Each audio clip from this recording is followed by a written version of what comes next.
The Fruit of Service. There was once a woodcutter. He would go to the forest every day, cut some wood and sell it in town. This woodcutter was also very good about serving others, doing seva.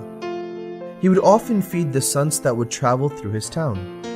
Once, he lovingly fed a sadhu who had come to his town. The sadhu Mahatma was very pleased. He gave the woodcutter a paras money. This paras money will turn any metal you touch into gold. But it will only work once, and only until this evening. The Mahatma said this much and then left. But the woodcutter was excited and even got a little bit greedy. He began to look for metal things in his home, but he found nothing big enough. So he searched the town, but still couldn't find anything big enough.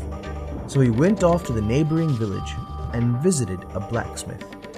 Finally, he found something he liked. This is just right, he thought. I'll turn this massive piece of metal into gold in no time and become the richest of the rich. He brought the metal back to his home, but he didn't realize it was already evening. In his greed to find the biggest object, he didn't realize how much time had passed. He had even forgotten the Mahatma's words. He asked his wife for the paras money and began scraping it against the metal he had bought, but it didn't become gold. The woodcutter became upset and began cursing his fate. Man, if only I hadn't been so greedy. I should have just turned something from my house into gold. The woodcutter's wife quieted him. Don't be upset for no reason. You were getting late coming back, and the sun was setting.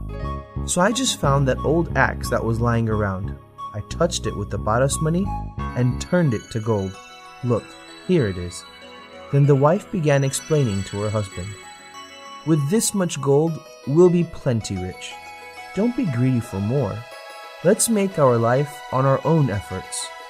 Keep serving the Sadhu Mahatmas. It is by their grace that we will be blessed. The woodcutter was pleased with his wife's great understanding.